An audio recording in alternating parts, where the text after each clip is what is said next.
Good morning students. Kasturi Devi Mahavidyalaya 400 की online classes में आपका हार्दिक स्वागत है। आज हमारा जो टॉपिक है वो है बीएससी सेकेंड ईयर के पेपर फर्स्ट, जिसका नाम है मॉलिक्यूलर बायोलॉजी एंड बायोटेक्नोलॉजी। इस पेपर की हम यहाँ पे बात कर रहे हैं यूनिट फर्स्ट की। हमारी लास्ट वीडियो में हमने देखा था कि डीएनए की स्ट्रक्चर क्या होती है, डीएनए की डिस्कवरी के बारे में हमने उस पर बात की थी। अब हम इस पर बात करेंगे टाइप्स ऑफ डीएनए और चार्गाफ रूल, बेस रेशियो। ये 3 पॉइंट इस वीडियो के सबसे इम्पोर्टेंट होंगे, तो आप बने रहिए इस वीडियो के अंदर। टाइप्स ऑफ डीएनए की अगर बात की जाती है तो डीएनए बेसिकली 2 प्रकार का होता है। एक होता है राइट हैंडेड डीएनए और एक होता है left handed DNA. What is the difference between right और लेफ्ट की अगर बात की जाए तो स्टूडेंट्स, ये जो डिफरेंस इनके अंदर देखा गया है वो इनके रोटेशन के बेस पर देखा गया है।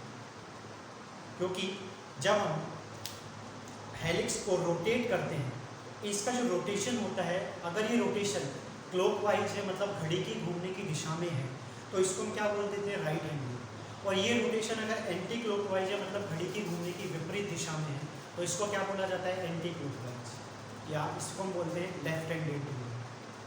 तो मेन इंपॉर्टेंट पॉइंट ये हो जाता है हमारा कि जो वॉटसन व क्रिक ने जो डीएनए का मॉडल दिया था वो कैसा था, मतलब वो मॉडल उन्होंने जो दिया था वो किस प्रकार का था, उसी के बारे में हम इसमें बात करेंगे। सीधी सी बात है, मैं यहाँ पे बता देता हूँ कि on the basis of rotation,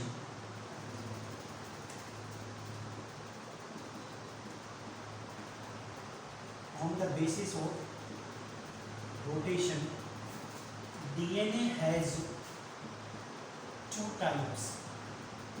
ठीक है, पहला है हमारा राइट हैंडेड डीएनए। तो राइट हैंडेड डीएनए की अगर बात की जाती है तो घड़ी के चलने की दिशा में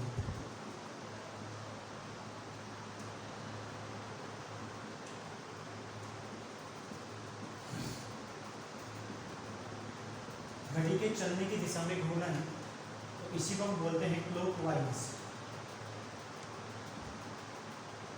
ठीक है, और इसके एग्जाम्पल की अगर बात की जाती है, ए डीएनए, बी डीएनए और सी डीएनए और डी डीएनए। तो टोटल 4 टाइप के जो डीएनए होते हैं वो कैसे होते हैं, राइट हैंडेड डीएनए होते हैं। इसमें से वॉटसन व क्रिक ने जिस डीएनए की स्टडी की है वो बी डीएनए था।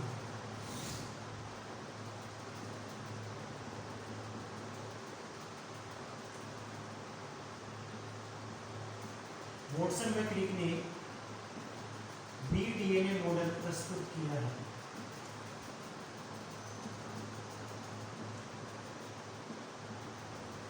ठीक है, ये इंपॉर्टेंट पॉइंट आपको जो है वो याद रखना है कि what is the difference between right handed and left handed. इसके जस्ट बाद में हम हमारा जो बेसिक डिफरेंस होगा राइट और लेफ्ट के अंदर वो हम देखेंगे। बी और एक जो लेफ्ट है उसके थोड़ी सी टेबुलर फॉर्म उसकी स्टडी करेंगे। तो पहले आप एक बार देख लीजिए, वॉटसन व क्रिक के जो डीएनए, मतलब जिस डीएनए की स्टडी हम करते हैं वो कौन सा DNA, B DNA. Next point हमारा है लेफ्ट हैंडेड डीएनए। तो घड़ी के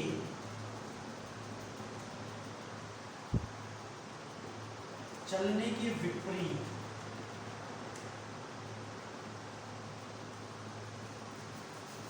दिशा में रोटेशन अगर है डीएनए का तो उसको क्या बोलते हैं, लेफ्ट हैंडेड डीएनए, या इसी को दूसरा नाम दिया जाता है एंटी क्लॉकवाइज। ठीक है, और इसका एग्जाम्पल अगर हम बात करें तो एकमात्र डीएनए जिसका नाम है जेड डीएनए, या इसी की फुल फॉर्म है जिग जेड डीएनए। ठीक है, वेरी इंपॉर्टेंट पॉइंट है। तो यहाँ पे हम टाइप की अगर बात करें तो टाइप हमारे 2 प्रकार के हो गए, right handed clockwise, left handed anticlockwise. Watson व क्रिक ने जो मॉडल दिया that is the B DNA model, और लेफ्ट हैंडेड में एकमात्र डीएनए जिसका नाम है जेड डीएनए। इसके जस्ट बाद में हम बात करेंगे tabular discussion about the right and left. तो उसमें हम केवल बी डीएनए और जेड डीएनए के कुछ बेसिक पॉइंट्स के बारे में ही बात करेंगे। ठीक है, तो एक बार आप इसको नोट करिए।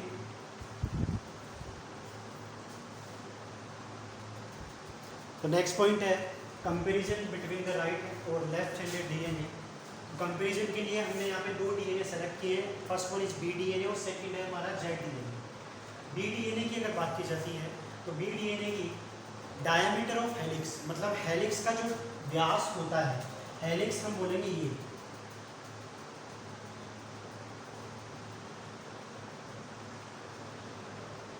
पूरा डायग्राम जो है वो थोड़ा सा इस तरीके का होगा। तो ये जो एरिया है, ये area, this is the diameter. तो ये डायमीटर कितना होगा बी डीएनए का, वो होगा 20 एंगस्ट्रॉम का, ठीक है। इसी तरीके से जेड डीएनए का ये डायमीटर होगा 18.4 एंगस्ट्रॉम का, जो आपको एज इट इज याद रखना, ना तो ट्रिक हो सकती है इसकी। सेकंड पॉइंट हमारा है डिस्टेंस बिटवीन बेस पेयर, मतलब एक बेस पेयर के बीच में जो डिस्टेंस होगी। तो जैसे कि मैंने आपको बताया कि यहाँ पे ये एक बार मैं वापस ड्रॉ कर देता हूँ ये डायग्राम,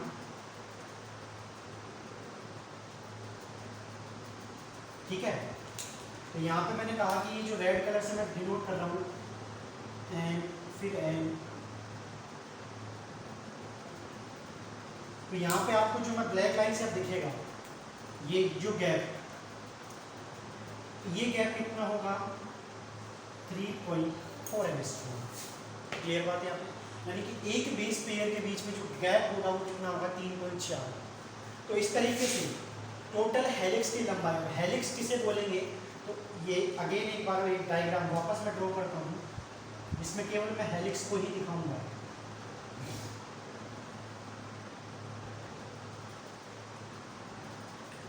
ये देखिए, तो ये जो बीच का ये एरिया है जहाँ से ये बिल्कुल एक तरीके से बंद हो रहा है बिल्कुल, तो इसको हम बोलते हैं हेलिक्स। तो इसकी जो लेंथ हो जाएगी वो कितनी हो जाएगी 34 एंगस्ट्रॉम, मतलब 34 एंगस्ट्रॉम।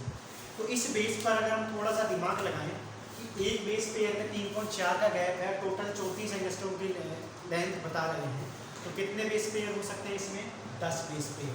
तो it is a very important point कि बी डीएनए के अंदर एक हेलिक्स में टोटल कितने बेस पेयर होते हैं 10। रेगुलर इसकी क्या होती है बैकबोन होती है, मतलब बैकबोन का मतलब होता है ये जो साइड वाला पोर्शन होता है ये कैसा होता है इसका रेगुलर होता है। तो it is all about the B DNA. इसी तरीके से जेड की बात करें तो जेड में बेस पेयर के बीच में गैप कितना होता है 3.75 एंगस्ट्रॉम। हेलिक्स की जो लंबाई हो जाती है वो हो जाती है 45.6 एंगस्ट्रॉम, बिकॉज एक हेलिक्स में बेस पेयर कितने हो जाते हैं यहाँ पे 12 बेस पेयर, और इसकी बैकबोन कैसी हो जाती है यहाँ पे जिग जैग ट्रेडिंग। तो ये है हमारा basic difference between the B DNA और जेड डीएनए। तो बी डीएनए में हमने यहाँ देखा कि बेस पेयर कितने मिलते हैं 10, जबकि जेड में कितने मिलते हैं 12। हेलिक्स की लंबाई बी की होती है 34 एंगस्ट्रॉम, जबकि जेड की कितनी होती है 45.6 एंगस्ट्रॉम। तो ये कुछ पॉइंट्स हैं जो आपको एज इट इज़ याद रखने हैं। तो एक बार आप ये टेबल नोट करिए।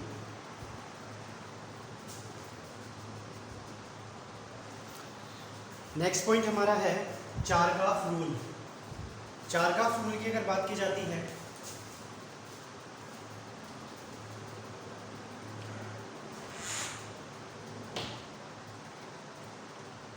चारगाफ नियम, तो चारगाफ ने क्या किया, तो चारगाफ ने केवल इतना सा बताया कि एक डीएनए के अंदर, हमने क्या बताया कि एक डीएनए में क्या होने, तो सीधी सी बात आपको मैं इसके पॉइंट्स जो है बता देता हूँ कि डीएनए में प्यूरीन व पिरिमिडीन नाइट्रोजन क्षारकों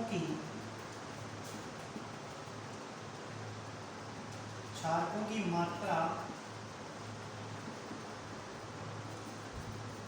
बराबर होती है।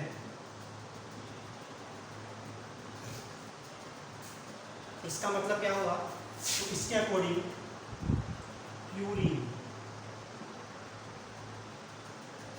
और पिरिमिडीन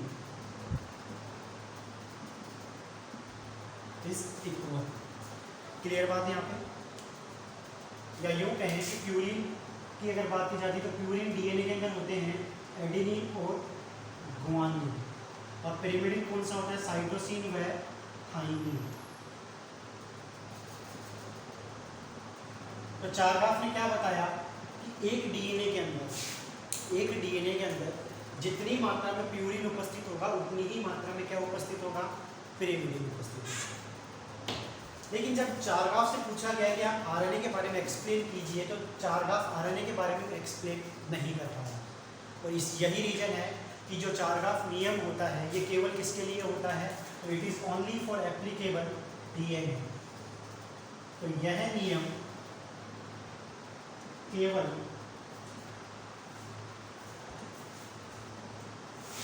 डीएनए के लिए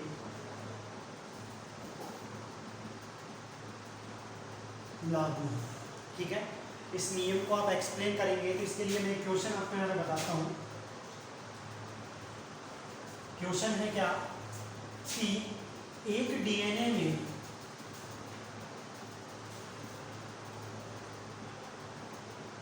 50% 20% ग्वानिन है, जबकि 20% थाइमिन है। तो बताइए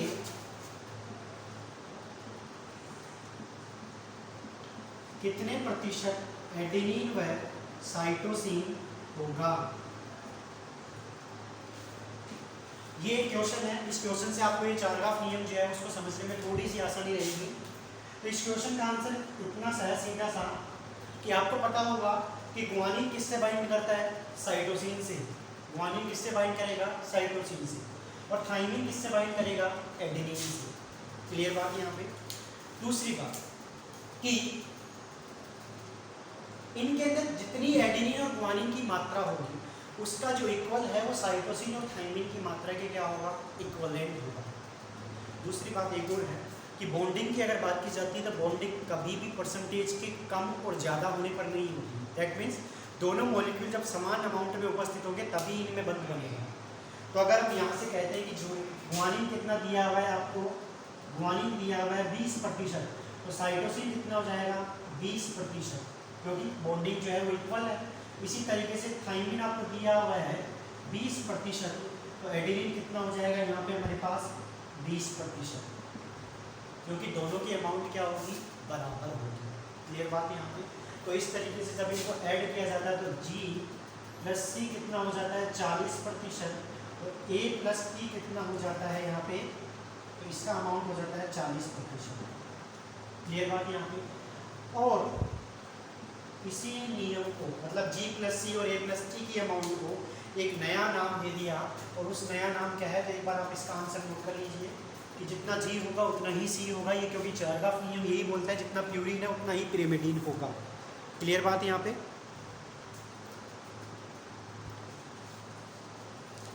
तो इसको नोट करने के बाद अब हम बात करते हैं यहाँ पे एक छोटा सा नया नियम है जिसका नाम है बेस रेशियो, क्षारक अनुपात।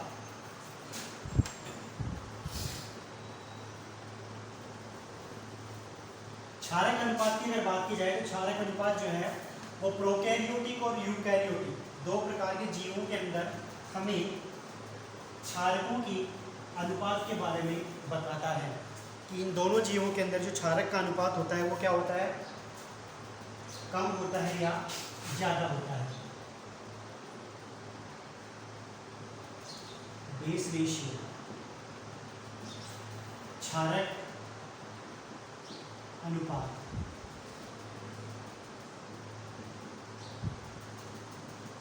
तो इसके अनुसार पहला पॉइंट क्या है कि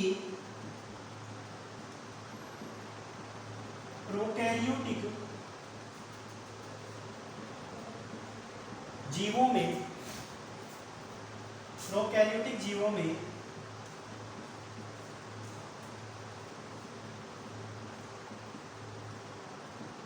क्षारक अनुपात का मान 1 से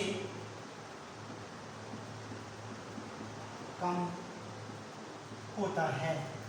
क्यों होता है, तो उसका भी रीजन इन्होंने दिया, क्योंकि उनमें G प्लस C की मात्रा A प्लस T से ज़्यादा होती है। ठीक है। सेकंड पॉइंट क्या बताया उन्होंने कि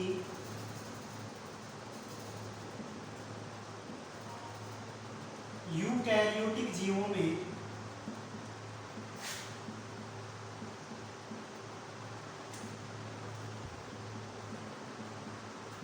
क्षारक अनुपात का मान 1 से ज़्यादा होता है, क्योंकि उनमें G+C की मात्रा A+30 से कम होती है।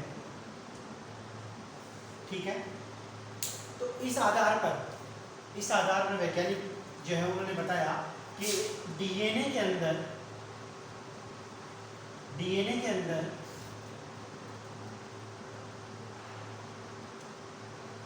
क्षारक की मात्रा क्षारक अनुपात की सहायता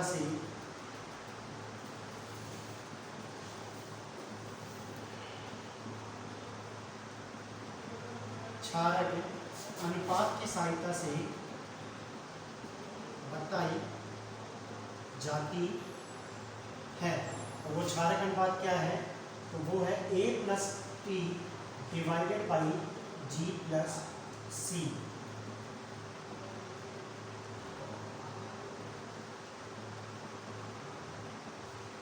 वेरी इंपॉर्टेंट पॉइंट है ये, क्योंकि इसने क्या बताया कि जितना A+T होगा उसी अमाउंट में G+C उपस्थित होगा, और उसका जो भी अमाउंट हमारे पास आता है उसको कैलकुलेट करके हम क्या बता सकते हैं? क्षारक अनुपात। तो ये वेरी इंपॉर्टेंट पॉइंट है कि प्रोकैरियोट में इसका मान 1 से कम होता है, जबकि यूकैरियोटिक में इसका मान 1 से ज़्यादा होता है। रीजन आपके सामने है, तो एक बार आप इसको नोट कर लीजिए। नेक्स्ट इंपॉर्टेंट पॉइंट हमारा ये है कि जैसा कि हमने इसमें देखा कि जो डीएनए प्रोकैरियोटिक डीएनए होता है उसमें G+C की मात्रा क्या होती है? ज़्यादा होती है। तो सीधी सी बात है, अगर G+C की मात्रा क्या होगी? ज़्यादा होगी, तो हम कह सकते हैं कि प्रोकैरियोटिक का जो डीएनए है उस प्रोकैरियोटिक डीएनए के अंदर, हम यहाँ पे लिख लेते हैं इसको,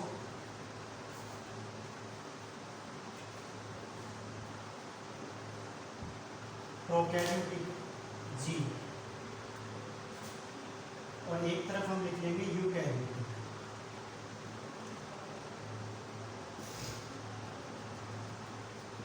तो हमने क्या देखा कि प्रोकैरियोट्स के अंदर G+C क्या है?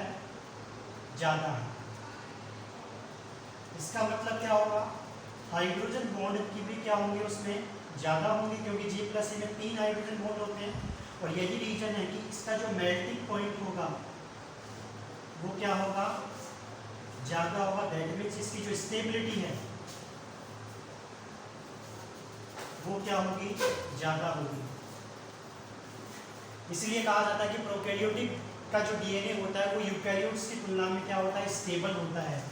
A+T के अंदर हाइड्रोजन बंध की अगर बात की जाती है तो वो क्या है? कम है तुलनात्मक रूप से प्रोकैरियोट्स के। तो इसलिए इसका जो मेल्टिंग पॉइंट होगा वो क्या हो जाएगा? कम। तो इसलिए हम कहेंगे जो स्टेबिलिटी होगी वो क्या हो जाएगी? कम हो जाएगी। और it is a very important point कि क्योंकि हमारे दिमाग में एक ही चीज़ रहती है कि हम यूकैरियोटिक ऑर्गेनिज्म में, दैट मीन्स हम ज़्यादा एडवांस हैं। लेकिन ऐसा नहीं होता कि जो प्रोकैरियोटिक ऑर्गेनिज्म होता है उसका जो डीएनए होता है वो सबसे ज़्यादा स्टेबल होता है, बिकॉज ऑफ व्हाट? कि वहाँ पे G+C ज़्यादा है, दैट मीन्स वहाँ पे हाइड्रोजन बॉन्ड ज़्यादा है। इसी वजह से उसको मेल्ट करना भी क्या है? टिपिकल है। और यही रीज़न है कि जो प्रोकैरियोटिक ऑर्गेनिज्म है, लाइक अगर हम बात करें बैक्टीरिया, लाइक हम बात करें वायरस, इनके द्वारा जो डिजीज़ होती है इनके डायग्नोसिस के अंदर इसलिए टाइम लगता है बिकॉज इनका जो जेनेटिक मटेरियल डीएनए होता है वो इजीली मेल्ट नहीं हो पाता। और इजीली अगर वो मेल्ट नहीं होगा तो हम उसके जो जेनेटिक कोड हैं उसके बारे में पता नहीं लगा पाते। क्लियर बात यहाँ पे? तो it is all about the types of DNA, Chargaff, fluid और बेस रेशियो। मैं उम्मीद करता हूँ ये वीडियो आपको अच्छा लगा होगा। Thank you very much students. इस चैनल को आप ज़्यादा से ज़्यादा सब्सक्राइब करें।